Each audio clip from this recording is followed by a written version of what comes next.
جب یہ ظاہری تعلیم اور باطنی تعلیم الگ ہو گئی، ظاہر کو علماء نے اپنا لیا، درویش باطن کی طرف چلے گئے، تو اس سے جو ہے مسئلے مسائل پیدا ہو گئے۔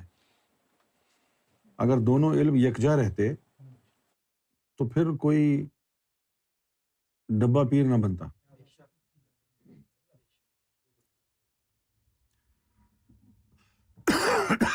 مولویوں نے کہا کہ سب کچھ ظاہر میں ہی ہے، اور درویشوں نے کہا کہ سب کچھ باطن میں ہی ہے۔ لیکن سرکار گوھر شاہی نے فرمایا کہ بہترین یہ ہے کہ ظاہر بھی ہو اور باطن بھی ہو، ظاہر بھی درست ہو، آراستہ ہو، باطن بھی درست ہو۔ اب یہ جو ظاہری جو شریعت ہے، اس کے جو معنی ہیں وہ تک بدل گئے ہیں، اور ظاہری تعلیم کی صحیح تشریح اب رہی نہیں۔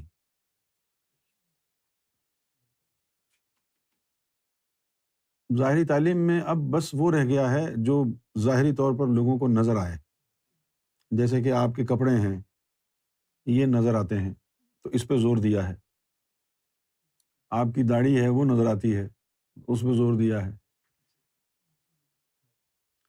آپ کا امامہ شریف نظر آتا ہے اس پر زور دیا ہے۔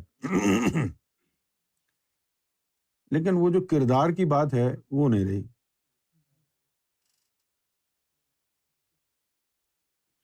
وہ جو مومن کی شان تھی، مومن کا کردار تھا، وہ نہیں رہا۔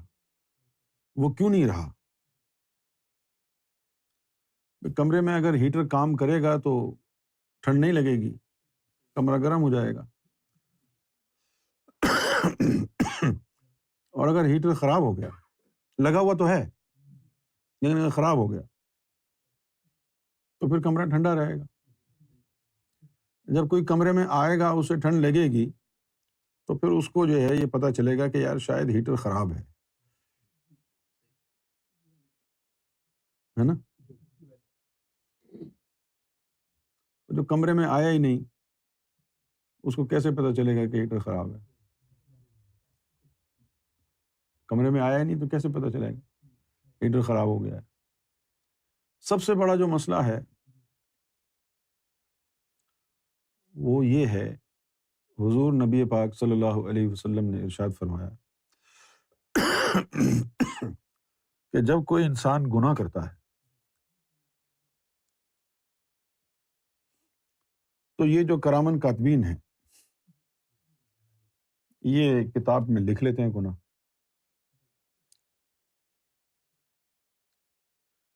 تاکہ اعمال نامہ جب آپ کا پیش ہو تو سارا ریکارڈ موجود ہو۔ لیکن وہ اعمال نامے میں لکھنے کے ساتھ ساتھ دل کے اوپر ایک سیاہ دھبا بھی لگاتے ہیں۔ وہ کیوں؟ بھئی نبی کو، ولی کو ضرورت ہوئی کہ اپنے امتی کے بارے میں دیکھیں کہ اس کی کیا پروگرس ہے، تو وہ فرشتوں کو کہیں گے اس کی کتاب لاؤ، کتاب کو دیکھ کے سمجھ جائیں گے کیا ہوا، کیا کیا اس نے۔ لیکن اللہ تعالیٰ کتابوں کو نہیں دیکھتا، اللہ تعالیٰ دلوں کو دیکھتا۔ آپ نے سنا ہوگا کہ ولیوں کے اوپر اللہ تعالیٰ روزانہ 360 تجلیاں ڈالتا ہے، دیکھتا ہے ولیوں کو 360 دفعہ روزانہ، یہ اس کا معمول ہے۔ لیکن کبھی کبھی وہ عام انسان کو بھی دیکھتا ہے۔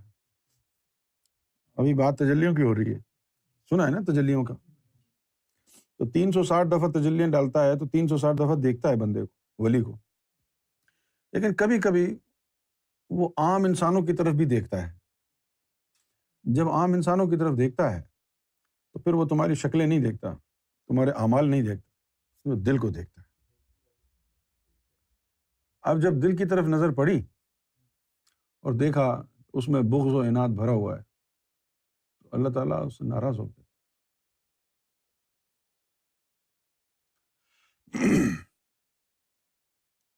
اور اگر دل چمکتا ہوا پایا تو اللہ تعالیٰ اس پہ مہربان ہو گیا. تو اب جو تم گناہ کرتے ہو کتاب میں لکھنے کے بعد دل پر سیاہ دھبا اس لیے لگاتے ہیں، اصل سزا تمہاری وہ ہے، یہ اعمال نامہ نہیں ہے. اصل سزا وہ ہے دل پر سیاہ دھبا، کیونکہ اگر کسی دن اللہ نے دیکھا تو اللہ کو فوراً وہ پتہ چلے گا یہ اس نے یہ کیا ہوا ہے. پھر حضور نے فرمایا کہ ایک دن آتا ہے کہ کثرت گناہ سے، بار بار جب گناہ کرو گے تو بار بار سیاہ دھبا لگے گا. ایک دن آئے گا کہ وہ کثرت گناہ سے سارا دل سیاہ ہو جائے، کالا ہو جائے.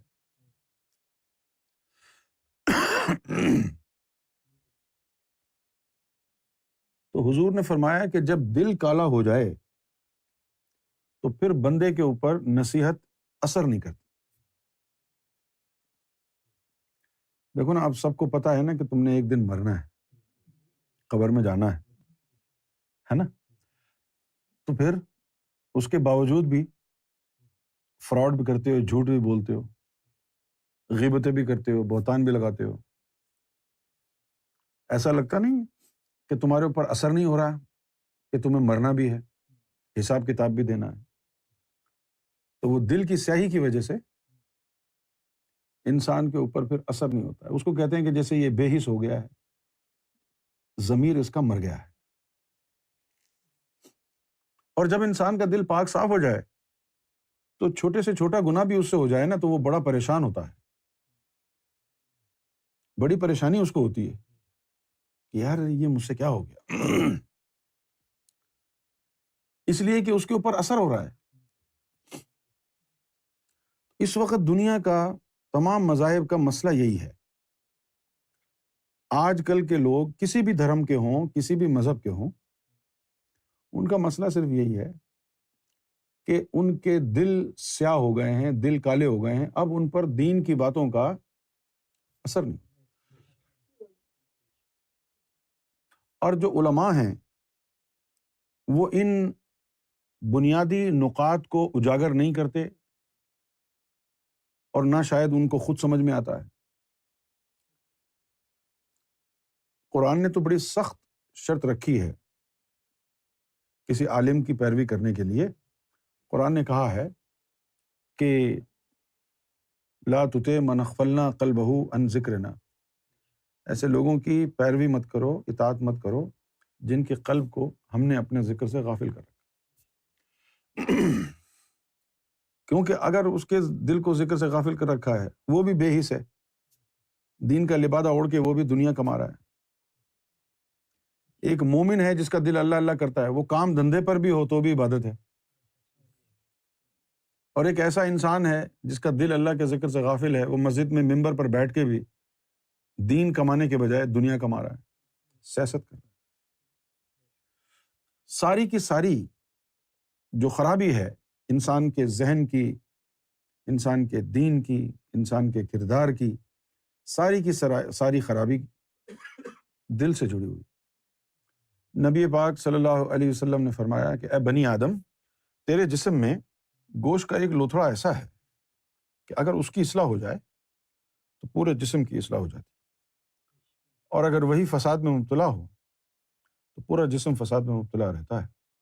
یاد رکھ تیرا قلب ہے. یہ ہے دین کی صحیح بات، یہ ہے دین کی صحیح تعلیم. انسانوں کی تربیت کے لیے، انسانوں کی اصلاح کے لیے اپنے قلب کو پاک کرنا ہے، اپنے قلب کی اصلاح کرنی ہے. یہاں سے دین شروع ہو. تیرے جسم میں گوشت کا ایک لوتھڑا ایسا ہے کہ اگر اس کی اصلاح ہو جائے تو پورے جسم کی اصلاح ہو جاتی، اور اگر وہی فساد میں مبتلا ہو تو پورا جسم فساد میں مبتلا رہتا ہے. یاد رکھ تیرا قلب ہے. یہ ہے دین کی صحیح بات، یہ ہے دین کی صحیح تعلیم. انسانوں کی تربیت کے لیے، انسانوں کی اصلاح کے لیے اپنے قلب کو پاک کرنا ہے، اپنے قلب کی اصلاح کرنی ہے، یہاں سے دین شروع ہوتا ہے۔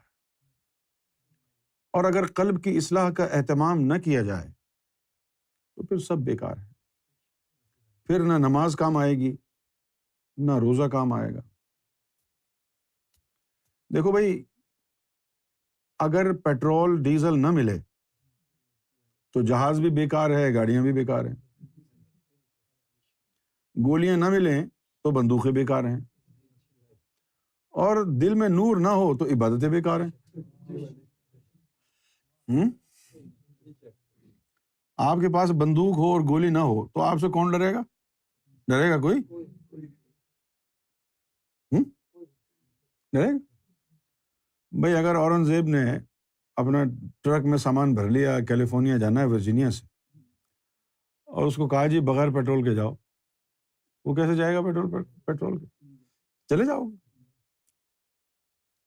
تو ان چیزوں کا تو آپ کو احساس ہے کہ شاپنگ کرنے جا رہے ہیں، جیب میں پیسہ ہونا ضروری ہے۔ یہ بات آپ کو معلوم ہے کہ نہیں معلوم؟ کبھی ایسا ہوا ہے کہ آپ کو بتاؤ ہاں جی میرے پاس کچھ نہیں ہے، چلو شاپنگ کرتے ہیں؟ ایسا کیسے ہو سکتا ہے؟ کچن میں کوئی کھانا وانا نہیں ہے، آپ کہیں کہ چلو بھائی کھانا کھاتے ہیں، وہ کھائے گا کیا تو؟ لیکن یہ خیال نہیں آتا کہ سینہ منور نہیں ہے، دل میں نور نہیں ہے، چلو آؤ نماز پڑھتے ہیں۔ کیوں؟ یہ نماز پہنچے گی کیسے؟ اللہ کے رسول نے فرمایا لا صلاۃ الا بحضور القلب، قلب کی حاضری کے بغیر نماز نہیں ہوتی۔ اب یہ بات سمجھ میں نہیں آ رہی نا؟ کیوں نہیں آ رہی؟ دل کے اوپر پردے پڑے ہوئے ہیں نا، دل کے اوپر پردے پڑے ہوئے ہیں تو عقل کے اوپر پردے پڑے ہوئے ہیں۔ یہ بات سمجھنے کی ہے۔ سلطان باہو نے فرمایا کہ تسبیح پھری پر دل نہ پھریا، کی لینا ہتھ وچ تسبیح پڑھ کے ہو، چلے کیتے پر رب نہ ملیا، کی لینا چلیاں وچ بڑھ کے ہو۔ یہ بلے شاہ نے یہ بات کہی، لیکن جو پتے کی بات کر گیا اس پہ انہوں نے کفر کا فتویٰ لگا دیا، اور بلے شاہ کے ساتھ تو انہوں نے وہی سلوک کیا ہے جو فوج نے عمران خان کے ساتھ کیا ہوا ہے۔ بلے شاہ کے ساتھ یہ سلوک کیا، ان کے مرنے کے بعد مولویوں نے کہا کہ بھئی یہ تو کافر تھا، اس کو مسلمانوں کے قبرستان میں نہیں دفنا سکتے۔ تو پھر کیا فتویٰ دیا انہوں نے کہ بلے شاہ کو وہاں دفناؤ جہاں شہر کا سارا کچرا پھینکا جاتا ہے۔ جب آدمی ایسی باتیں سنتا ہے نا تو دل بڑا دکھی ہوتا ہے، خون کھولتا ہے، اور وہاں دفنا دیا جہاں سارے شہر کا کچرا پھینکا جاتا۔ لیکن اللہ کے اس دوست کی اور اس کے ظاہر و باطن کی طہارت کا یہ عالم ہوا کہ جہاں غلاظت میں اس کو دفنایا گیا، سارا شہر وہاں آ کے آباد ہو گیا، اور جو پہلے اچھا تھا وہاں وہ کچرا کنڈی بن گیا۔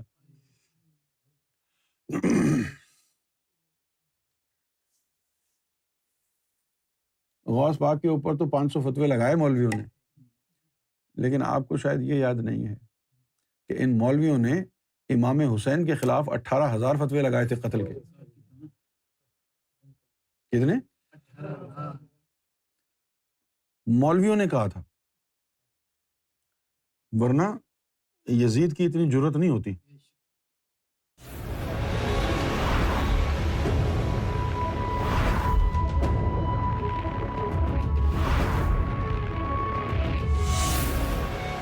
TV, the place to connect.